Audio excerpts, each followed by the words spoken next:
How could you do this to me? I shouted, my voice echoing in our cavernous foyer. Dean stood impassively, almost bored, as I confronted him.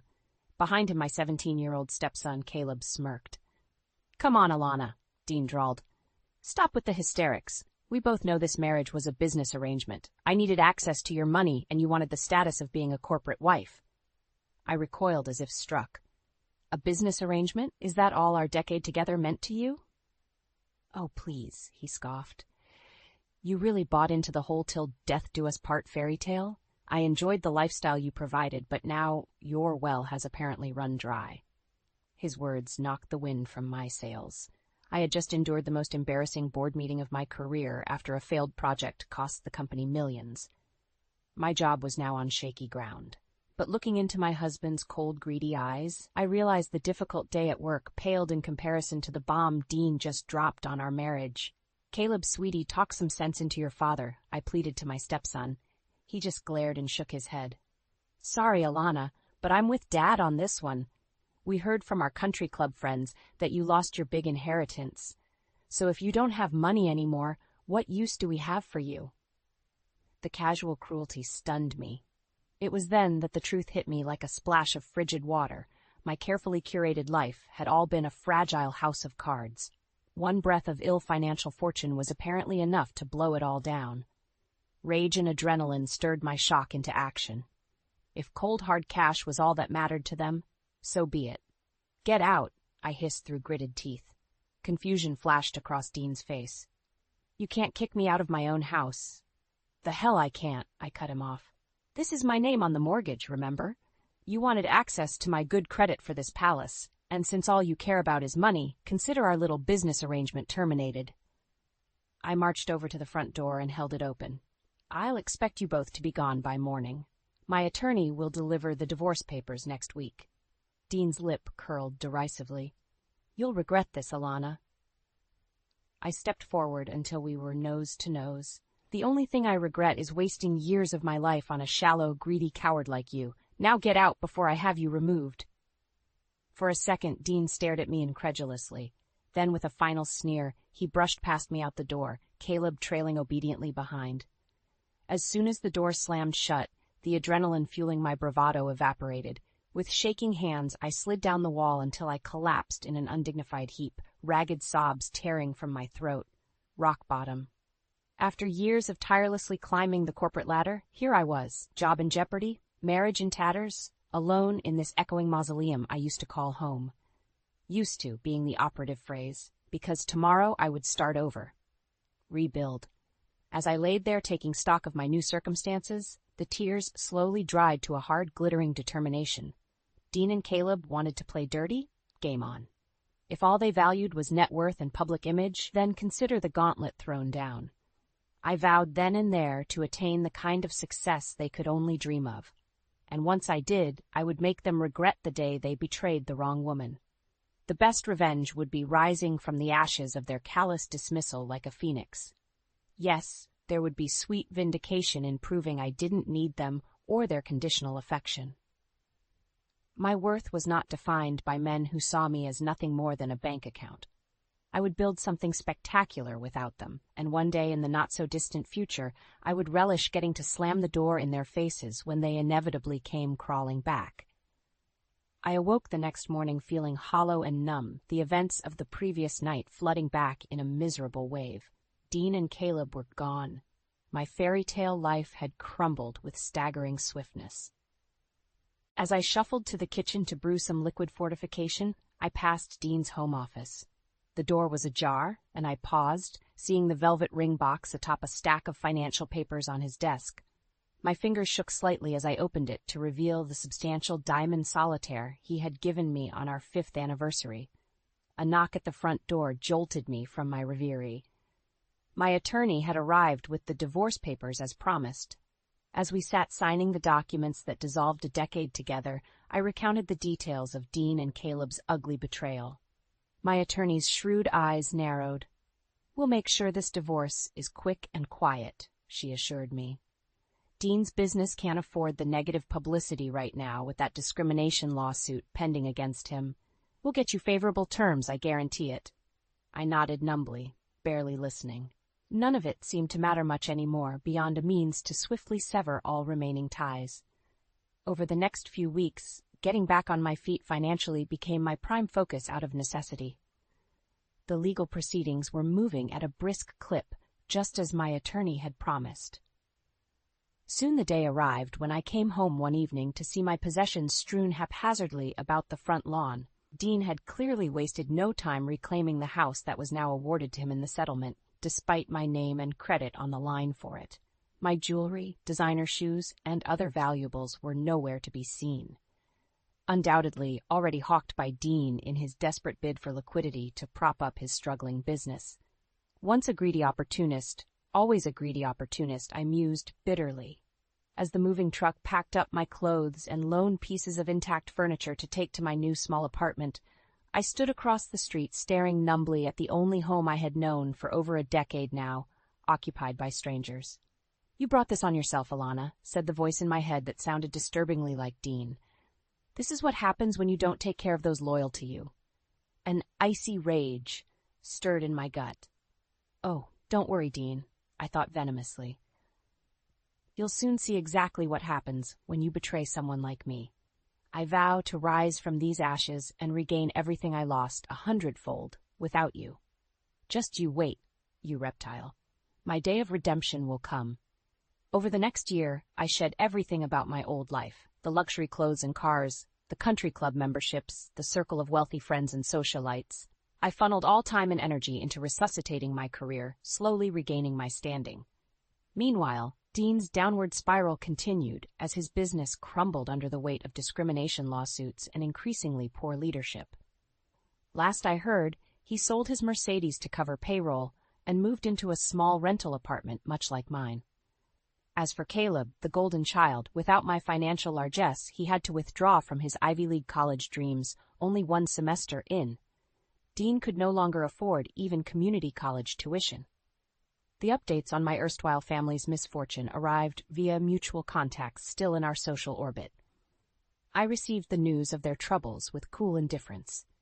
The scales of justice seemed to finally be balancing. My climb upward would soon intersect their fall. And intercept them I shall. I resolved anew each morning. My starved inner phoenix will feast on the ashes of their hubris soon enough. The pre-dawn light filtered into my Spartan apartment bedroom as my alarm blared. Just another day in my new reality. Divorced, financially rebuilding, career on the ropes. But today was different. Today was the launch presentation for Project Helix, the brainchild I had tirelessly devoted myself to over the past 18 months since the implosion of my marriage. Its revolutionary genetic testing algorithms for cancer diagnostics represented my professional phoenix rising from the ashes. I had handpicked a brilliant team and leveraged every business connection and favor accumulated in my long career to secure funding and top lab partners. Everything was on the line today: my reputation, my finances, my future. As I gazed steadfastly at my reflection in the mirror getting ready, the familiar icy determination settled into my bones, fueling every movement. My resolve hardened into an impenetrable shield. Today signaled a new beginning on every level. The presentation was a resounding success, garnering impressive investor commitments and glowing media coverage. As I shook hands afterwards, secure in the revival of both my career and bank account, I caught sight of Dean across the room. Our eyes locked. He looked older, paunchier, dressed in an ill-fitting rental suit. An ugly scowl marred Caleb's once handsome face beside him. Dean raised his glass mockingly in my direction before turning away. I smiled to myself as I networked with enthusiastic potential partners, no longer bothering to glance back at the shadows of my past life. Today was sweet vindication, the fruits of my labors on proud display. My ascension was just beginning, and his fading relevance was now an afterthought. Onward and upward. Over the ensuing months, Project Helix rapidly became the cornerstone of a biotech startup funded by blue-chip investors. As CEO, stock options and a 7-figure salary quickly put me back in the black. Meanwhile, Dean was forced by creditors into bankruptcy and had to sell what few remaining assets he still possessed, including my treasured 5-carat anniversary ring, as I discovered. The business discrimination lawsuits had utterly destroyed his professional reputation. No one wanted to hire, fund, or work with someone so toxic. His fall from grace was almost complete. Caleb scraped by doing odd jobs, his Ivy League dreams replaced by the reality of community college dropout. How the mighty had fallen. Their crumbling fortunes were of only passing interest to me at this point. My star was rising to stratospheric new heights as industry accolades and magazine covers continued rolling in. I stayed laser-focused on nurturing this hard-earned success. My technology was gaining global recognition as a game-changer in oncology testing. As billions in potential market capitalization hung ripe for the taking, acquisition offers from all the pharma giants flooded my inbox, but I remained unmoved. My ambitions were far grander than cashing out now, like so many flash-in-the-pan biotech startups. I would build an empire that left no doubt as to my formidable talent and grit. A lasting legacy that no spoiled opportunist could ever wrest from my grip. As Project Helix's national rollout neared completion, I sensed my hour of sweet redemption was nigh. The day of reckoning I had nurtured like a smoldering ember these past miserable years. Soon I would confront the faithless parasites that derailed my life with such callous indifference. Dean and Caleb would finally behold with their own eyes what steely determination can manifest when someone with my tenacity puts her mind to a worthy purpose. The time had come at last to reopen that ugly chapter and slam it shut for good on my terms. My ascension was irrefutable, my rivals vanquished. Now to deliver the final blow that would humble them completely before my might and resolve. Soon my old acquaintances would see that I was not defeated as presumed. No, I had returned, consulted, feared, and admired. My time had come again in spades. The game wasn't over, but the rules were about to change. Dean and Caleb would learn that to their sorrow soon enough. The phoenix had risen triumphant from the ashes they left. Now it was their turn to burn. I straightened my emerald silk blazer as I strode confidently into the soaring lobby of Prisma Laboratories. Today's meetings represented the culmination of intense negotiations for them to acquire a majority stake in my booming startup. On paper, I was selling control, but in reality, I would still lead operations with significant autonomy guaranteed in my contract. And the 9-figure payout would make me one of the wealthiest self-made female biotech entrepreneurs in history. Over the next few hours, I fielded complex questions from their executive team and arbitrated key deal points with my signature sharp focus. This was the crowning moment. My resurgence was almost complete. As Prisma's CEO reached across the glossy boardroom table to shake my hand in front of the approving audience, solidifying our pact, a surge of elation flooded my system. I had manifested the seemingly impossible. Risen from the ashes by virtue of grit alone, my attorney Arma Snyder-eyed me keenly as the noise died down. "Well played, Alana. They never saw you coming," she remarked approvingly. "This has been quite the turnaround from when we first met to dissolve your marriage. You're at the top again." I nodded, a small smile playing about my lips as I gazed out the soaring windows to the city below. Yes, indeed. And I must admit, while the professional achievement is profoundly gratifying, I'm also anticipating finally confronting lingering ghosts from my past very soon. Snyder's arched an eyebrow. "I assume you're referring to Dean Turner? I understand he's hit desperate times since your split. Word is he may even face criminal fraud charges soon regarding his business dealings." "Well, karma can be a real witch sometimes, can't she?" I replied breezily. "As for my dear ex, let's just say I have an important announcement about my recent windfall event that I intend to make very public soon. Dean always did covet the spotlight." As we gathered our things, Snyder paused thoughtfully. "You know, Alana, living well is truly the best revenge, as the saying goes. Dean and your stepson already face more struggles than they can manage by the looks of things. But the choice is yours." I held her gaze unflinchingly. "I appreciate your counsel, but I've come much too far and endured too much pain to not savor this moment. The time has come for the final reckoning." Over the next few days, I arranged an elite catered event at my sleek new downtown penthouse, ostensibly to celebrate the acquisition deal.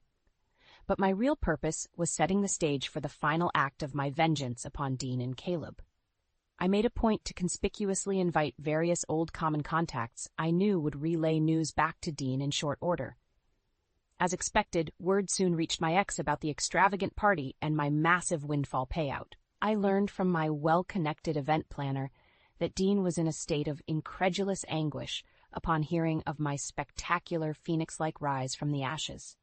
Predictably, he and Caleb instantly attempted to contact me, pleading for reconciliation now that my coffers had swelled again. But I simply blocked their increasingly desperate calls and messages without a second glance. My focus remained fixed solely on the upcoming spectacle I had carefully orchestrated for their final humiliation. The evening was perfect. Flexing my newly restored elite social status among powerful biotech nobility was profoundly gratifying. The catering was sublime, the champagne exquisite, the guest list exclusive. My couture silk dress attracted envious stares.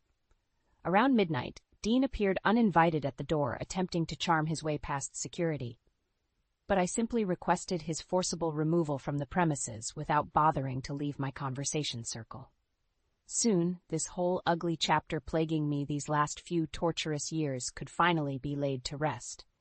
My redemption song was nearly complete, needing only one last triumphant note. The time had come for my fortunes to irrevocably eclipse those who wrongly assumed I was finished. Tomorrow night, Dean and Caleb would comprehend the magnitude of their folly at long last. I would relish revealing how I prevailed while they crumbled. Vengeance would at last be mine in full measure. I surveyed the ballroom with pride, the elegant space glowing under crystal chandeliers. Tonight represented the pinnacle, the culminating spectacle during which I would regain control of the narrative that Dean and Caleb tried to write when dismissing me as irrelevant. False narratives have consequences, and tonight, before all the eyes of the elite circle they once traveled in, my adversaries would pay the ultimate price for their vain hubris. From behind the velvet curtain, I glimpsed familiar faces in the growing crowd. Socialites and industry titans whose circles once provided my daily sustenance mingled over cocktails.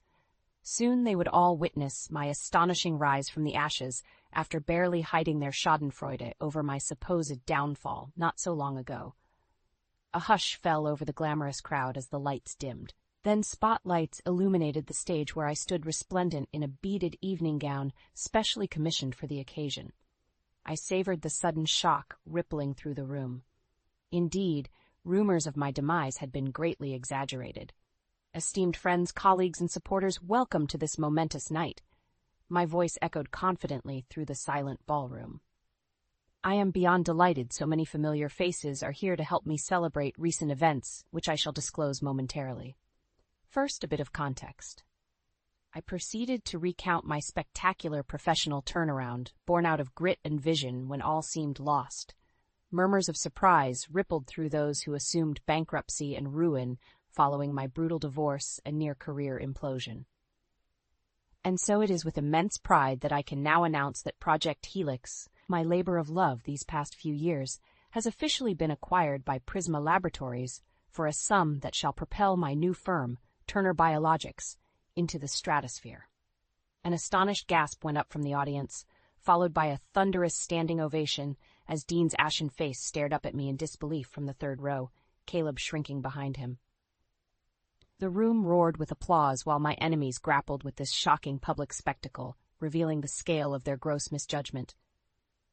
I raised a hand and continued after the cheers died down, my voice ringing with conviction throughout the silent grandeur of the ballroom. My friends, you all saw me endure grievous betrayal and the loss of everything I held dear not so long ago.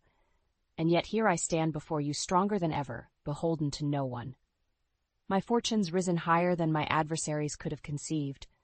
I allowed the dramatic words to sink in as hundreds of rapt gazes flickered between me on stage and Dean squirming in discomfort below. Let my astonishing journey serve as proof that integrity and grit conquer all. Much was taken from me, but now I have recovered my wealth and status 100-fold, while my enemies sink ever lower. Murmurs rippled through the ballroom as all eyes turned on Dean and Caleb. I let the discomfort stretch unbearably as camera phones immortalized their humiliation. Finally, I concluded, "Remember, friends, no matter how dark the night, the righteous phoenix shall always rise again, more glorious than before. Our setbacks oft serve but to propel our destiny higher than imagined if we but persevere." The ballroom erupted in a standing ovation as I soaked in my hard-won public vindication. Justice had been served at long last before all. Now closure could finally liberate me to chart wondrous new horizons unencumbered by the phantoms of past treachery. My revival was now irrefutably complete. As guests swarmed forward with praise and adulation, a strong hand gripped my elbow. I turned to see Caleb's eyes brimming with fury inches from mine.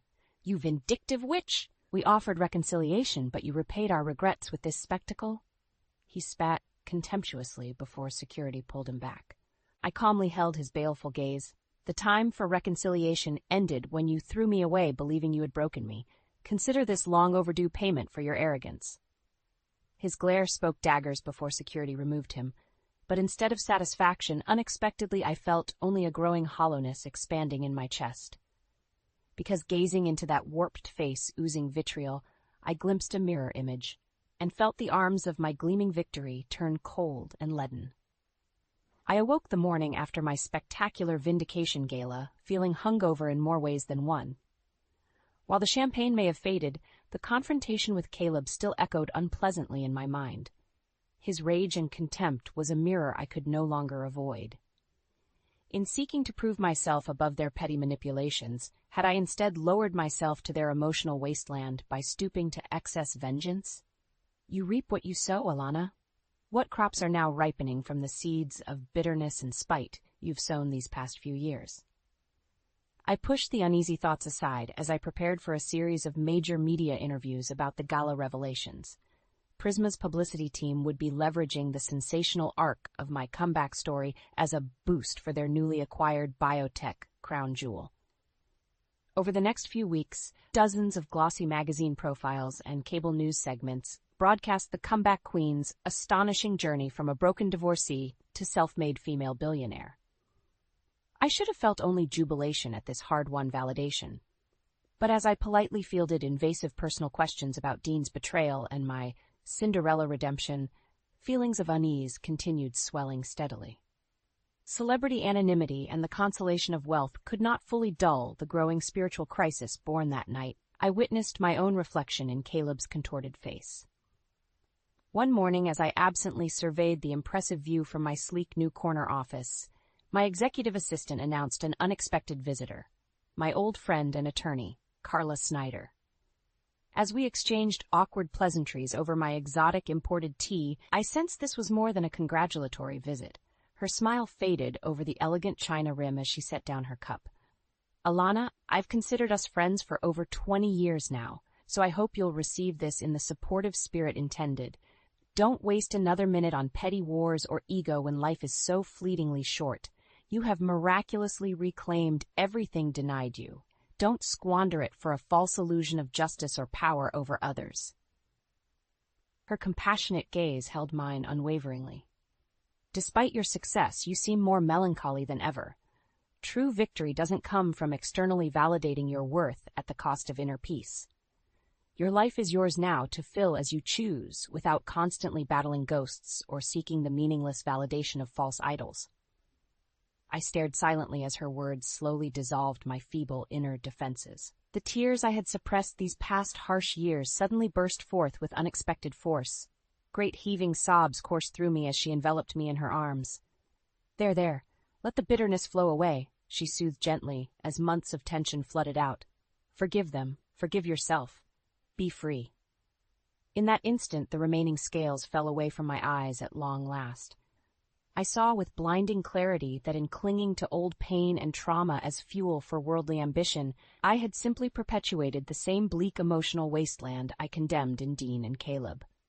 The phoenix had resurrected yet still dwelled among the ashes, denying herself rebirth into light.